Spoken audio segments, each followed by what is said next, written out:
I am happy to be with you here in Bhuj today for the fifth convocation of the Krantiguru Shyamji Krishna Varma Kachchh University. I take this opportunity to pay my homage to an illustrious son of this region and our country. Pandit Shyamji Krishna Varma was an ardent patriot and a fearless freedom fighter, a philanthropist, a lawyer, a journalist, and a revolutionary writer who devoted his entire life to our struggle for freedom. His exemplary life and work should continue to be a source of inspiration for all of us. The decision of the government of Gujarat to set up this university to fulfill the educational needs of the people of Kachchh is commendable. The region has its own challenges presented by nature, but its people are well known for their optimism, resilience, and industry. Quality higher education, which is amongst the basic needs for development, would help them mitigate the effects of some of these challenges and enjoy the fruits of development.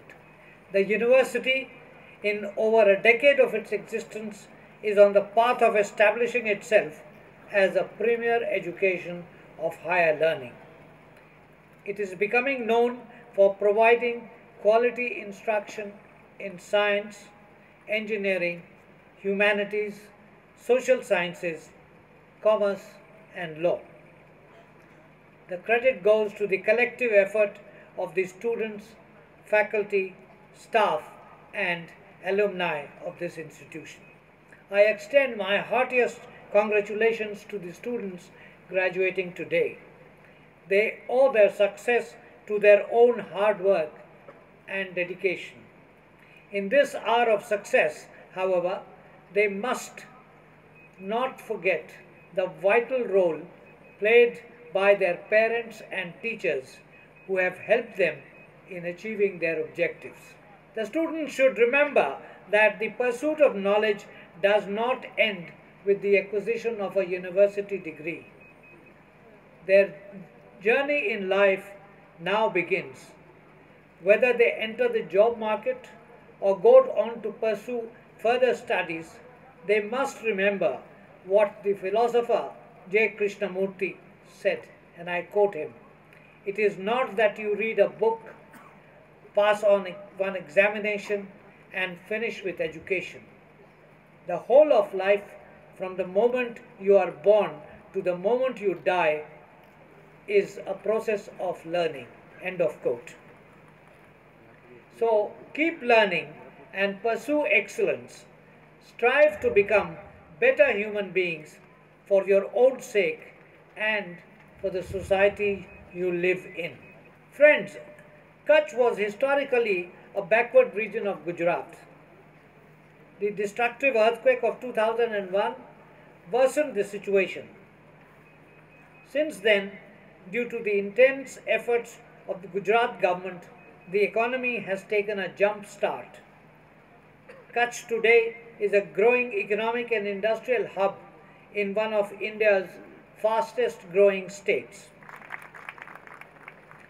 However, diverse challenges in terms of economy, society, and geography still remain, which need to be addressed. This is true not just for this region, but also in other parts of the country. As this region and our country moves ahead on the path of rapid economic growth and development, we must remain vigilant that this growth is inclusive and sustainable. The goal of economic growth is overall development of our people. Human development is the end. Economic growth is the means. The purpose of growth should be to enrich people's lives in all respects.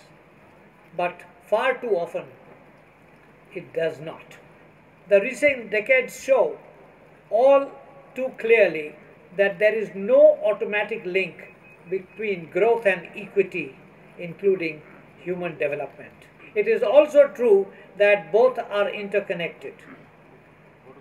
Short-term advances in human development are possible, but they will not be sustainable without further growth.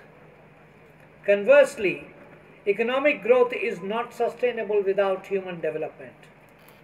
We have experienced the limits of trickle-down theory throughout the world, including in our own country. Despite the impressive economic growth which we experienced since early 1990s, India still ranks 135th out of 187 countries on the UN Development Programme's Human Development Index.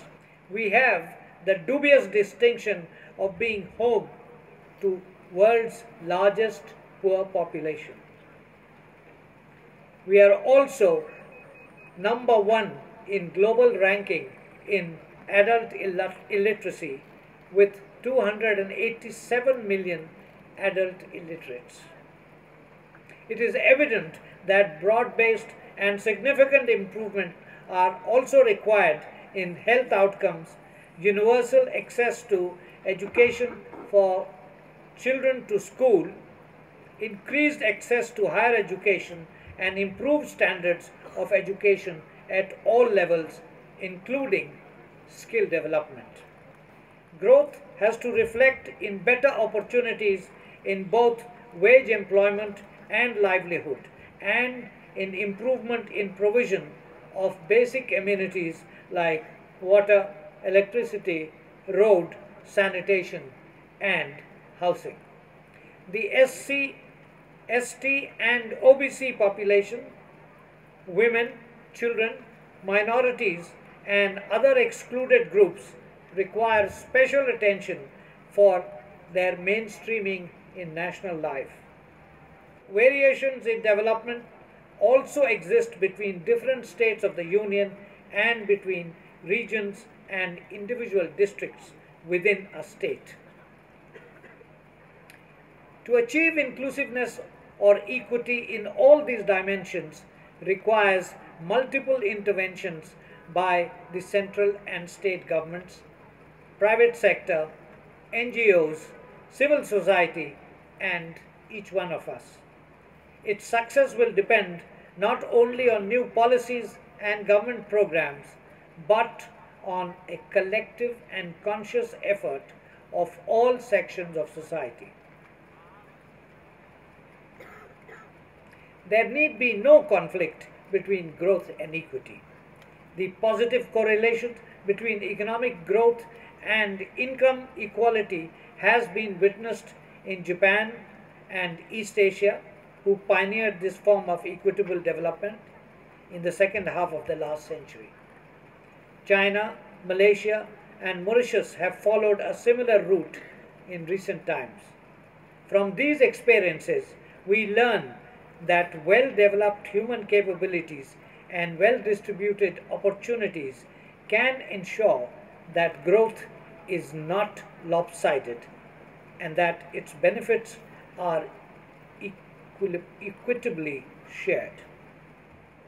In turn, equity helps realize the maximum growth potential. Based on empirical evidence in other parts of the world, positive linkages between growth and equity can be strengthened if the following 7 principles are observed. 1. More equal distribution of GDP and economic opportunities to ensure improved human development. 2. Economic growth is translated into people's lives when they are offered productive and well-paid employment. 3. Access to productive assets such as land, physical infrastructure, and credit generates inclusive growth. Lack of it stifles growth. 4. Higher social spending by channeling a major part of public revenue into providing basic social services can greatly influence human development. 5. Gender equality through fairer opportunities for women and better access to education, childcare, credit and employment contributes to their human development and of other family members, and to economic growth. 6. Good population policy in the form of education, reproductive health, and child survival helps lower fertility, thus creating the conditions for slower population growth and lower educational and health costs in the long run. And 7. Good governance. When governments give high priority to the needs of the whole population, and when people participate in decision making at many levels, the link between economic growth and human well-being are likely to be stronger and more durable. A World Bank study of 192 countries done over a decade ago concluded that only 16% of growth is explained by physical capital, while 20% comes from natural capital. But no less than 64% can be attributed to human and social capital.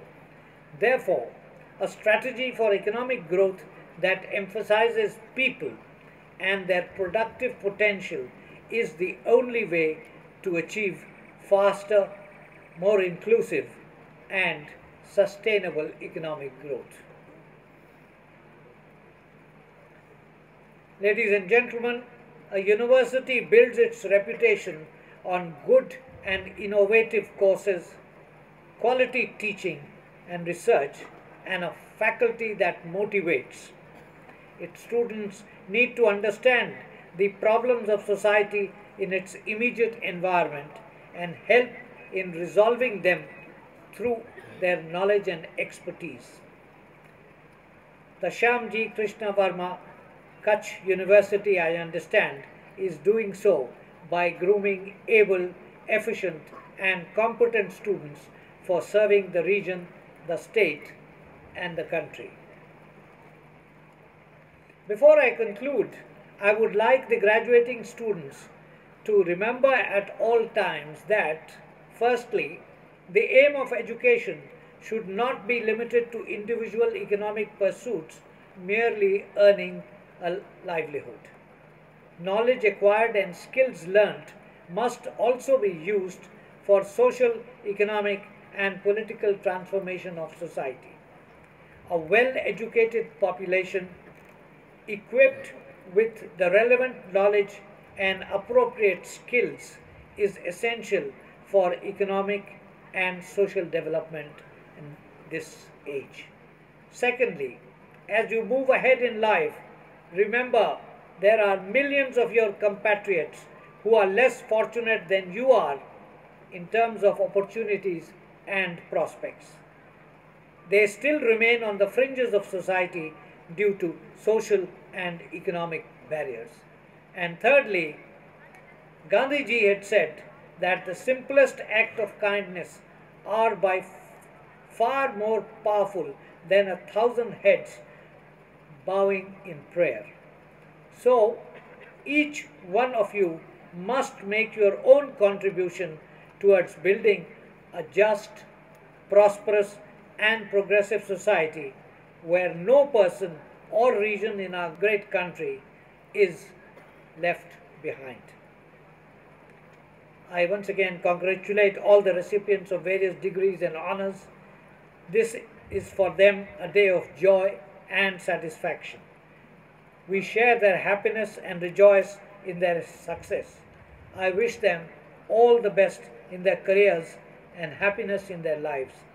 I am confident that they will take their ideals and dreams forward and work for the good of society and the country. Jai Hind.